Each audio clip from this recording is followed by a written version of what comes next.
the McAlvany Weekly Commentary, covering monetary, economic, and geopolitical news events. European stress is increasing.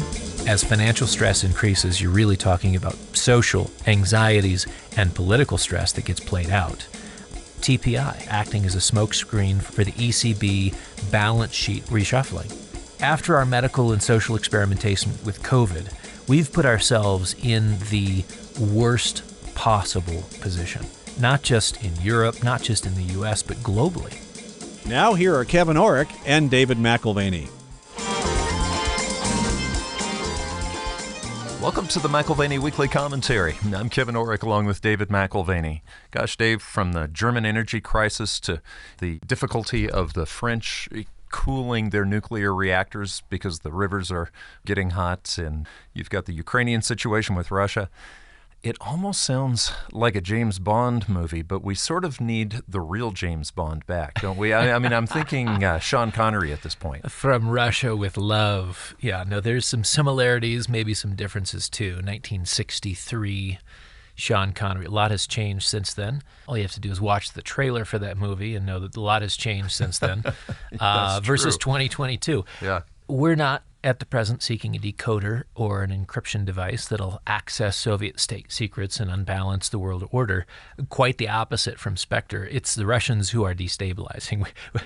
All we're seeking is reliable energy that can't be leveraged and weaponized to do that very thing, remake the world order after tearing apart the old one. So we have Gazprom and Russian state announcement that there will be an indefinite suspension of supplies from Nord Stream 1. And maybe that's a different version of From Russia with Love. Yeah. I think the best thing to do with an abusive relationship is get out of it. And I think the Europeans have maybe some application of that principle right here and now. You know, last week you were making comments about the German energy policy and how it was short-sighted. You know, it was going green before they actually had a replacement for it. But France, we had talked about France keeping their nuclear reactors working. I just mentioned they're working a little hotter than they were before, and there's concern, isn't there? That's right. So just to balance out those comments on policy short-sightedness, there's issues everywhere. And the spike in temperatures across the continent this summer, the French are having difficulty cooling their nuclear plants because the river temperatures have risen past the required or preferred threshold. So no one in Europe is exempt from current energy pressures. Some are climate related, up to and including rivers that move coal and rivers below levels that are allowing for shipping. We've got that up and down the Rhine. You've got some of them, on the other hand, which are complements of Vlad. And Russia's indefinite closure of Nord Stream 1 till all sanctions are removed simply upped the geopolitical stakes as well as the domestic political challenges for governments across Europe. Not a surprise that Germany very quickly announced a 65 billion euro package to help defray energy costs to consumers and businesses following that announcement from Russia that Nord Stream 1 would be closed indefinitely. Well, and it seems like it's the perfect storm. I mean, you've got the energy situation with costs just skyrocketing. I mean, oil, it's the equivalent of $1,000 barrel oil here, what's going on in Europe. But my question would be, isn't this like a fever? You know, when you get a fever in your body, it affects everything, and you only have a certain margin before that fever ultimately kills you. Inflation is a little bit like a fever, isn't it? Yeah, but interestingly, I mean, when you think about fever, we intervene regularly to bring a fever down, right? But if you look at the natural body cycle, getting in a hot bath and bringing the fever up and having the fever break is a natural course within the body cycle. So we don't think of feeding inflation and making it worse to make it better. I'm not suggesting that that would be the case. But I think you look at the crisis that we have with Russia, and it probably is going to get worse before it gets better. Russia's wreaking havoc across the continent. There's factions within Europe that are becoming more vocal about acquiescing to Putin, which would be a disaster. Now that energy supplies have been weaponized, they're going to continue to carry a real threat and be a point of leverage forever. Well, and you said the continent, but it's not just the continent. Look at the inflation rate in the UK right now. Oh, sure. The only way forward for whether it's the UK or Europe in general is to make Russian supplies irrelevant.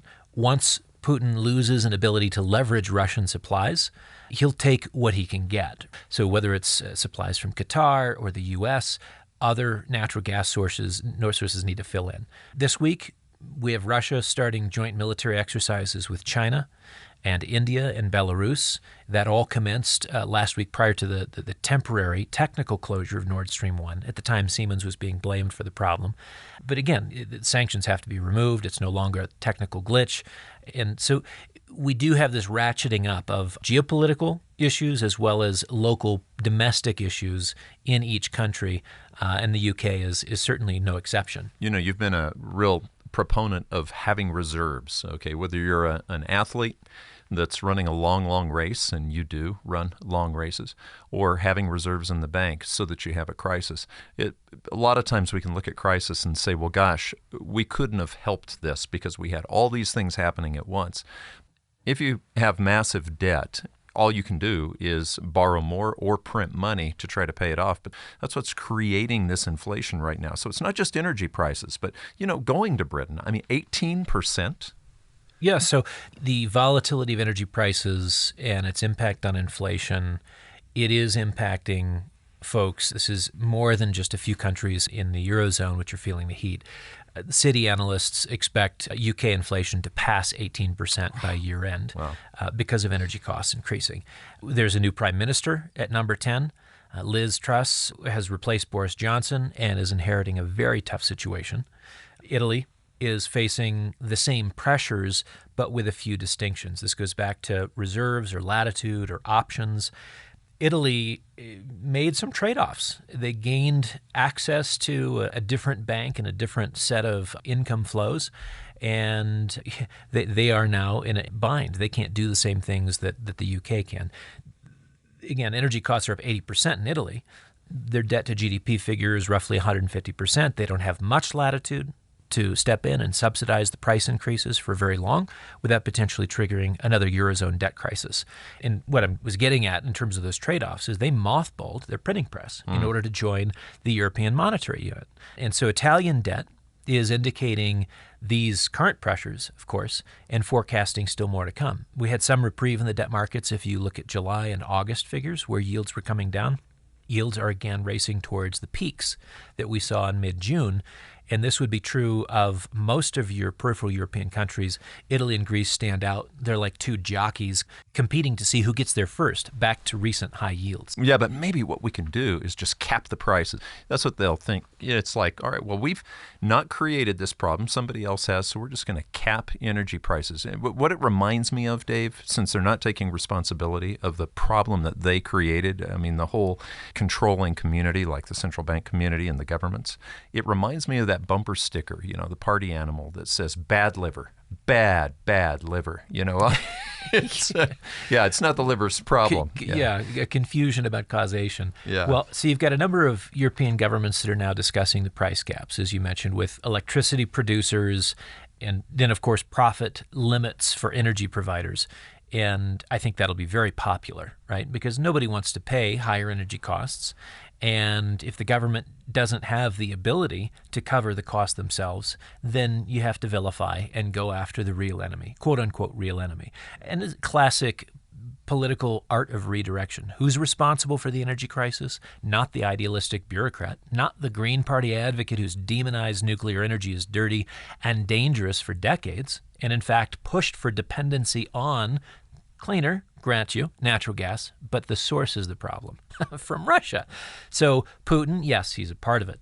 Energy companies, certainly they're going to be blamed, but never would you see an Agenda 21 inspired administrative class. Oh, don't take any responsibility there. No. Bad liver. Bad liver. Truss, rather than attacking energy companies, has in her first 48 hours proposed £130 billion intervention for households and an additional $40 billion for companies. Let's print money. The state will cover the increase in costs. Now, you can be critical of that, and certainly the MMT crowd will be pleased that this is to prove a point. You have a printing press and you have the ability to increase any amount of debt that you want. It's just no problem.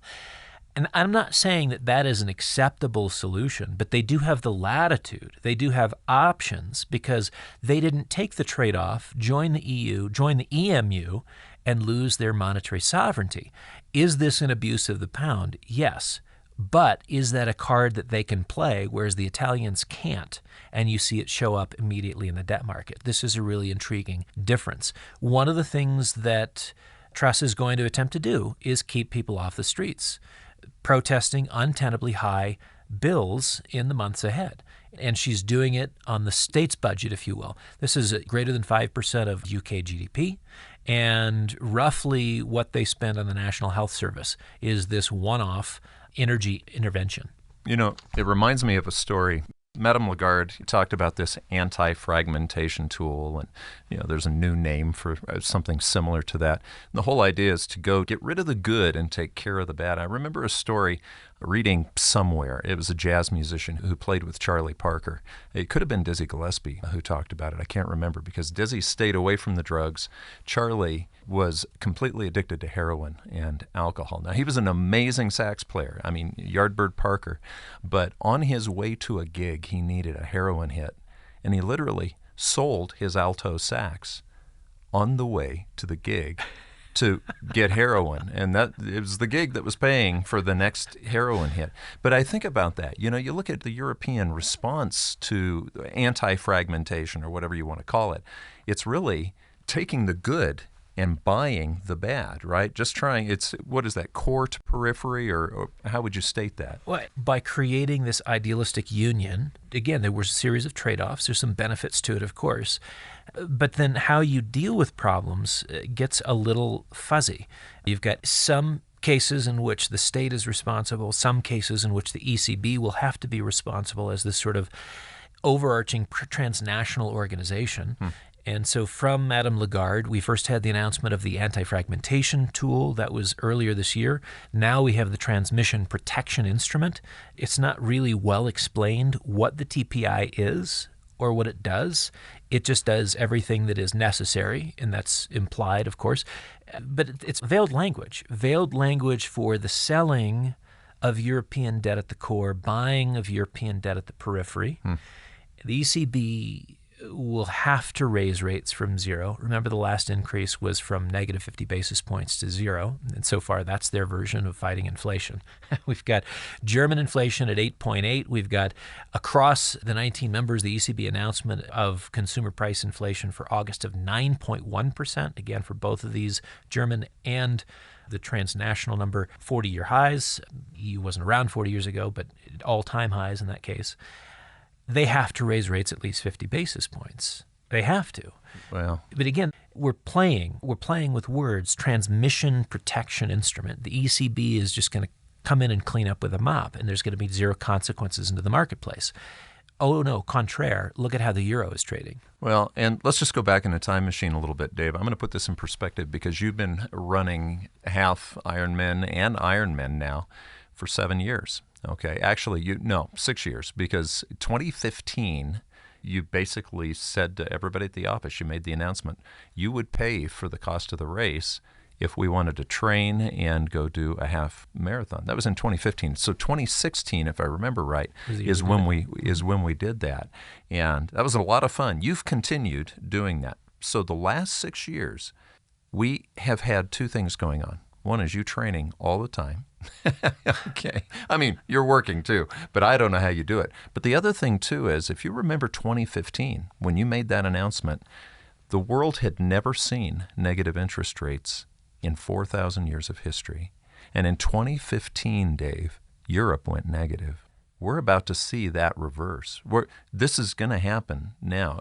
Negative interest rates were an anomaly that shouldn't have never happened, and now we're paying the price. Yeah, you're right in nominal terms. In real inflation-adjusted terms, we've had negative rates. No, I'm just talking nominal. Not in nominal terms. Yeah. So they should increase 75 basis points or more, but the ramifications in doing so for peripheral European debt and the repricing of that debt, frankly, as collateral held within the banking system, that's a reasonable concern. Reasonable concern for bankers, reasonable concern for central bankers. So they want to fight inflation. They have to talk tough. They've got their TPIs and their anti-fragmentation tools, but they can't do a whole lot. I mean, the argument that the ECB is becoming a bad bank, like we saw established during the global financial crisis, special purpose vehicles, helping to segment out and sort out toxic credit from less or non-toxic credit. That argument's becoming stronger and stronger by the day. Again, the abuse of these anti-fragmentation or transmission protection instruments. And frankly, there's a legitimate question about there being a legal challenge or a legal issue. The ECB is not supposed to finance individual member states.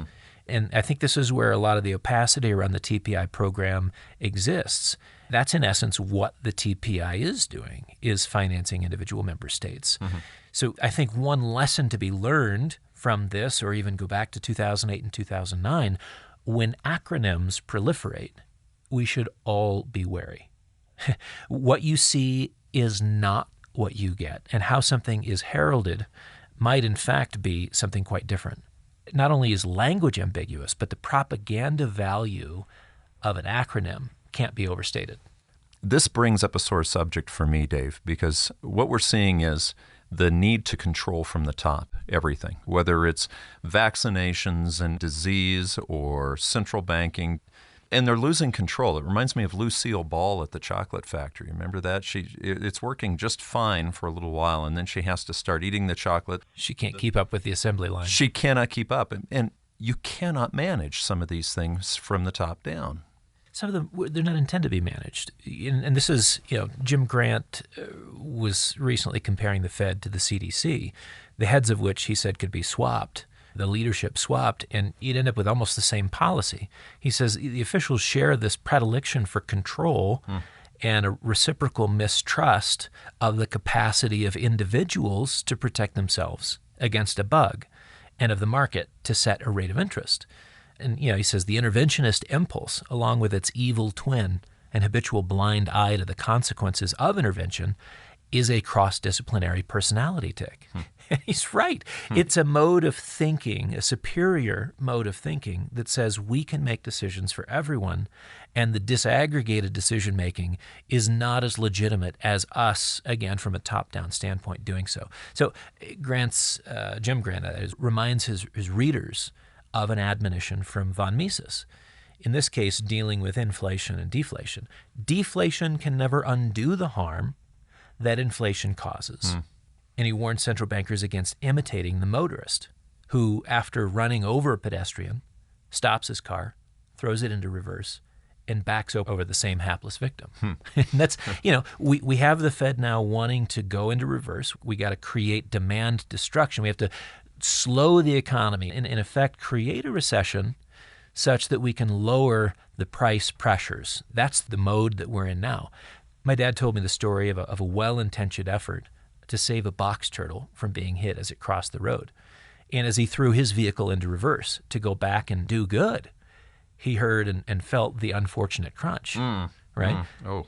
I think central bankers of our day do not intend the harm they cause. But once they've caused harm, they seem unable to connect effect with cause and appreciate that they've just crushed someone by either moving forward or throwing it into reverse. In a way, it's a Humpty Dumpty syndrome. I mean, you learn as a little kid, once he falls off the wall, all the king's horses, all the king's men, they can't put Humpty back together again. But we've got an unusual situation, Dave. The dollar's hitting all-time highs.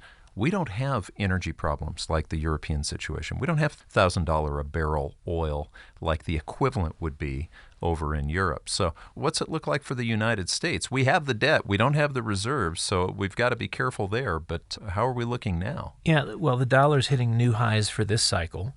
And from an energy standpoint, we're in a far superior position in the U.S., at present, that is. You've got natural gas prices that can always go parabolic here as well, and that depends on production. It depends on production rates. It depends on decline rates. Lest we forget, the gods of shale giveth, and the gods of shale taketh away. We have such a massive economic advantage now, but the energy component here in the U.S. should never be taken for granted. So does that give us a blind spot? I mean, are we going to have woes like we're seeing in Europe coming from a different direction? It's a huge blind spot, and I think it's twofold. One is the deficit to come, and the other is this energy advantage, which can go away very quickly. You look at where we're at in terms of the production curve for Marcellus and Haynesville, and these are two fields which provide us with ample gas today. But again, decline rates are everything. And within the world of shale, you watch that very closely to see ultimately where prices are headed for the natural gas market. So our budget woes here in the U.S. are coming from other places. And we've talked about Europe, and they've got energy subsidies, which they're having to introduce, and windfall profit taxes, which are not on the table here yet. So ours are largely self-inflicted wounds. Last week, we highlighted the increase in QT, quantitative tightening, commencing in September, now $95 billion in balance sheet reductions on a monthly basis. One further comment on that. The interest collected on the mortgage-backed securities and the Treasury positions currently on the Fed balance sheet, according to the July 26-27th FOMC minutes, will not be sufficient for remittances to the Treasury Department as we move into next year. So the Fed expects net income to turn negative almost immediately here in the next couple of months. When it's positive, net income's positive for the Federal Reserve, they don't get to pocket the money. Those funds are remitted back to the Treasury and show up as revenue. So what does that mean? Translation. Next year, we will not have the benefit of $100 billion in income to the Treasury from the Federal Reserve remittances. That's point number one. Now, add to that the increase in liabilities from the student loan forgiveness scheme, $468.6 billion in the first year. That's according to the University of Pennsylvania Wharton budget modeling. And then, point three, add the $984 billion budget deficit penciled in for next year from the Congressional Budget Office, which assumes no recession, by the way, and you're already at $1.55 trillion for the 2023 deficit. Okay, but what if we have the obviously coming recession? Okay, so factor in a mild recession, and you can add at least $300 billion to the deficit numbers, taking it to just below $2 trillion, $1.85 trillion, close enough for government work. A severe recession, on the other hand, not impossible to imagine, could add, as it did, this is 2008, 2009 as a reference point, reduction of GDP by 9.8%. Factor that into the deficit figure, and you've got $2.44 trillion added to the deficit. 2.44 plus your 1.55. I mean, you're coming up on $4 trillion as an outside possibility. Okay, that would be interesting. That would be interesting for the U.S. bond markets and interesting for the currency markets. Rates would undoubtedly go higher, and the U.S. currency could then join the race to the bottom as our finances look and feel a lot more Greek or Italian. So what does that do for the limit on the U.S. dollar? I mean, it's hitting all-time highs. Right, and we talked about that last week. Perhaps there's no ceiling to the U.S. dollar. If the world is circling the drain, doesn't the U.S. dollar look better and better by comparison in the world of fiat on a relative basis? And I'd say actually putting in a long-term top on the dollar is possible if, number one, the energy markets roll over here in the United States, and that is from a production standpoint, where we are not able to produce as much. We drill and drill and drill, but we're not able to produce more and more and more. So energy markets, number one, and number two, our deficits start to really impress. And again, impress not in a positive way, but if we are in the 2.5, $3.5, $4 trillion range, because the recession is not mild, but is in fact quite severe, then I think you're talking about a long-term top in the dollar. I think that is likely the scenario that plays out over the next 3 to 6 months, and is one of those key inflection points. If you're a gold owner, if you're a metals trader, a key inflection point, because the only thing holding gold back at this point is a strong dollar. Yeah, no, it's rising in the other foreign currencies. So, but what you're telling people is hold on to your horses. Don't get excited if you have a spike in the dollar, maybe a spike down on gold. It'll be temporary. It'll probably signal a reversal long term. It might be the last generational opportunity to load the boat. Wow. And I say generational because we're talking about the dollar moving lower, not for 6 months or a year, but the dollar moving lower potentially for a decade or more. Wow. What does that do for the gold owner for the next decade? It's interesting. Yeah, I'll bet. Well, I had mentioned last week that I had paid for college for 2 of my kids, the only 2 of my kids, and I really didn't want to pay for college for everybody else. How's that going right now with the labor markets? The student loan forgiveness scheme, as we suspected, went over like a lead balloon with labor. Pennsylvania iron workers asking the question, why should I pay for someone else's degree? Makes sense. Right? No. Not just you, but we are talking about future generations saddled with an extra $500 billion in, that's just the first year's obligation. What did we say? $486 billion is the first year's obligation as estimated by University of Pennsylvania Wharton. So an actual financial obligation, remember we said that it was really a debt swap? An actual financial obligation exchanged for a social and political quid pro quo. Sure. Why else would it be announced this close to the election? There's a lot of folks in the hinterlands not happy about the idea. Middle-class, working-class families saying, I'm paying for your degree, not a chance. So it could, in fact, backfire as we come into November. It makes me wonder, Dave, as we talk about this, let's say the dollar spikes, gold spikes down a little bit. Let's say we do have this long-term reversal. Are we going to see a reversal with Powell? You know, last week you had brought up praise for a very succinct 8-minute, it was terse and it was to the point from Powell. Is there going to be follow-through? Well, yeah, we praised him. What we didn't say is that Fed operations have never been surgical and precise, even though they're implied to be very calculated and, very specific buttons to press and levers to pull. There's implied control, but it's never been that precise. So here we are hiking rates into a recessionary environment, and there's no guarantee that Powell, in for a penny, is not in fact in for a pound, with no clue what the unintended consequences will be for the economy. An intended soft landing recession may end up being very hard indeed, having crushed the consumer moving forward.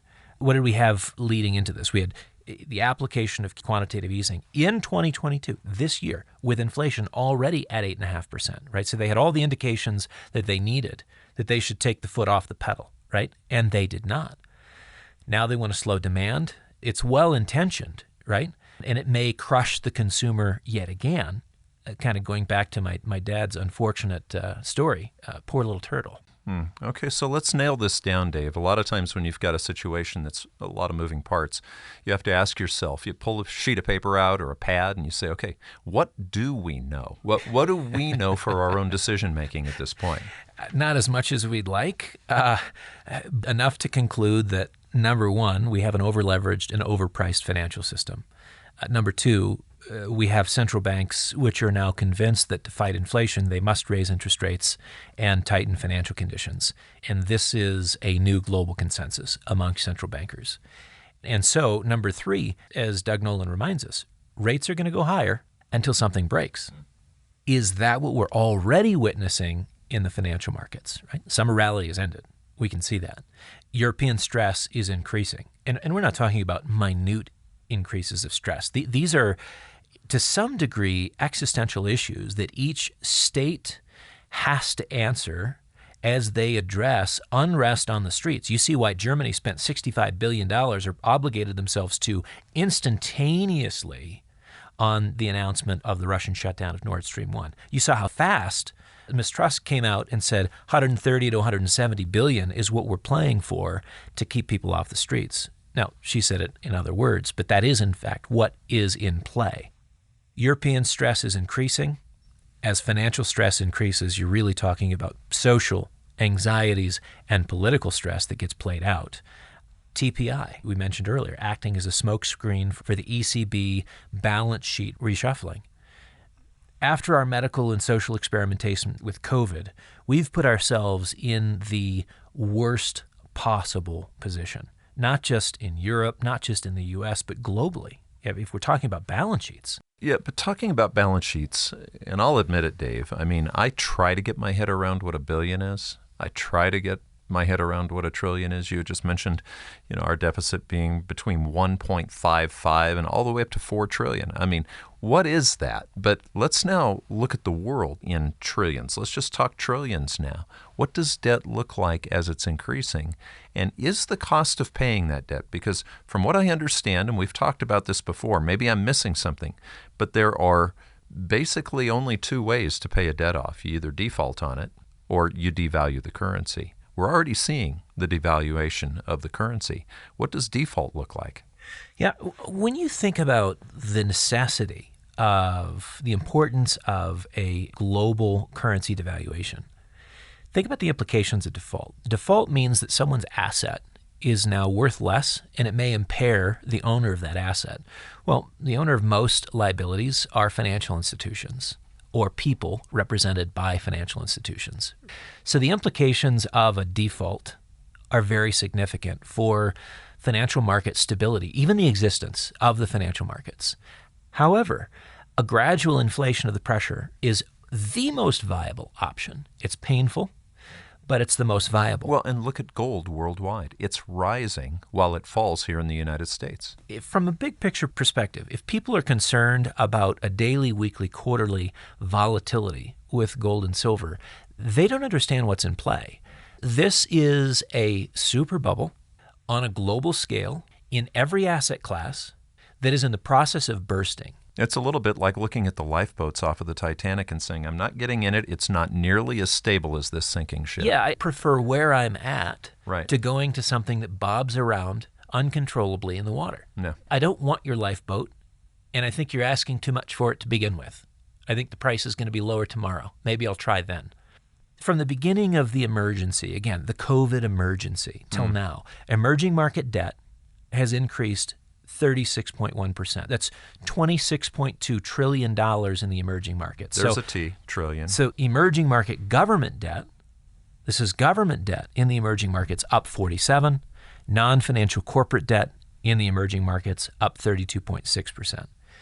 Total global debt has increased by $52.9 trillion since the beginning of the COVID emergency. That's 20.9%, which includes the $3.3 trillion increase in the first quarter of this year, most of that coming from China and the U.S. So going back to Doug's point, I think this is a critical one. The source of economic growth in recent decades has come from an expansion of credit, and those credit markets are now being repriced in line with central bank reference rates.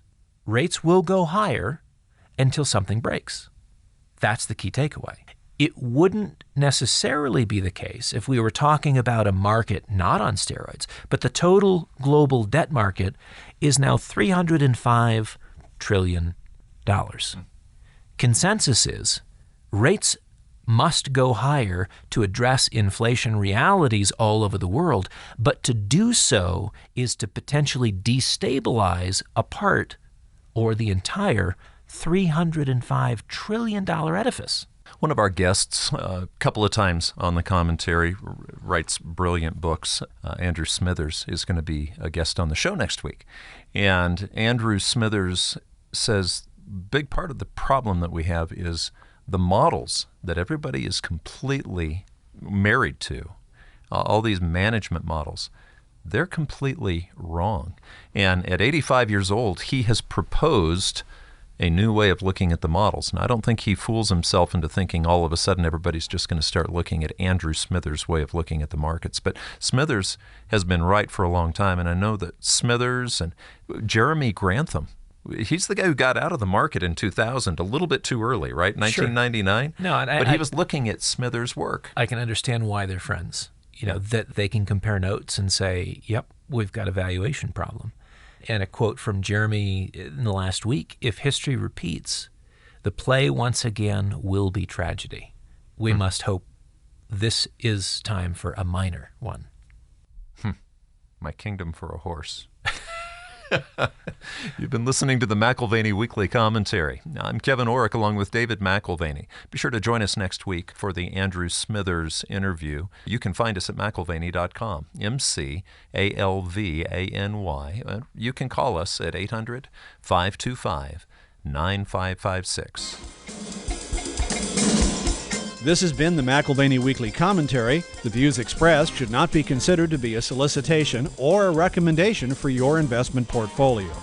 You should consult a professional financial advisor to assess your suitability for risk and investment.